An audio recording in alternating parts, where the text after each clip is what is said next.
ტელეკომპანია ტრიალის დროს ინტერნიუსის აღმასრულებელი ფონდის გენერალური დირექტორია სტუმრა გენადი უჩუმბეგაშვილი სარეკლამო სამსახურის წარმომადგენლებს შეხვდა და მათი მუშაობის პრინციპებს გაეცნო. შეხვედრით სტუმარ-მასპინძელი კმაყოფილებას გამოთქვამდა. მათი საერთო აზრი ასეთია: საქმიანი შეხვედრები დადებითი შედეგების მომტანი იქნება. როგორც ცნობილია, რამდენიმე დღის წინ ტელეკომპანია ტრიალის ახალქალაქისა და ნინოწმინდის ტელევიზიების წარმომადგენლები ესტუმრნენ. სტუმრობის ძირითად მიზანი შიდა ქართლის რეგიონულ ტელეკომპანიაში არსებული სარეკლამო სამსახურის მუშაობის პრინციპების გაცნობა წარმოადგენდა.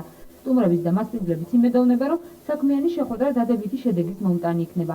ურთიერთ აზრთა გაზიარება ორივე მხარისთვის მუშაობის ამაღლების ერთ-ერთ ძირითად პრინციპად დასახელდა. დღეს სარეკლამო სამსახურის წარმომადგენლებს ინტერნიუსის დირექტორი შეხვდა. გენადი უჩუმბეგაშვილმა ტელეკომპანია დადებითი შთაბეჭდილებებით დატოვა.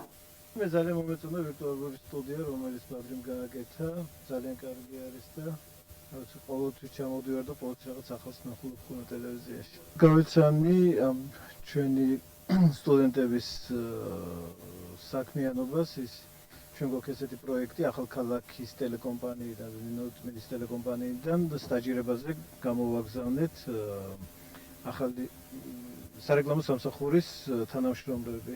ახალქალაქისა და ნინოწმინდის რეგიონალური ტელევიზიებიდან მომზადებიან ჩვენთან, მათი საქმიანობის შესახებ უნდა მიიღო ინფორმაცია, როგორ გადიან ისინი ამ სემინარებს და ურთიერთ აზრთა გაზიარების მიზნით შედეგები აინტერესებდა. გაეცნო, კმაყოფილი იყო იგი ამ ღონისძიებით. სტუმრებს მიაჩნიათ, რომ ტრიალში საკმაოდ მაღალი დონეა და აქ ყოფნის დროს მათ ცოდნა გაიღრმავეს. ისინი აღნიშნავდნენ, რომ მოხარულები იქნებიან, თუ მსგავსი სახის შეხვედრები ტელეკომპანიაში კიდევ მოეწყობა.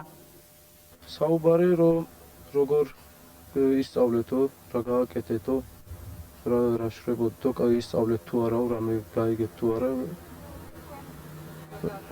ჩვენ გავაცანით, რომ რაც ვისწავლეთ, რაც დავინახეთ და რავი, კიდე ბევრი რამე.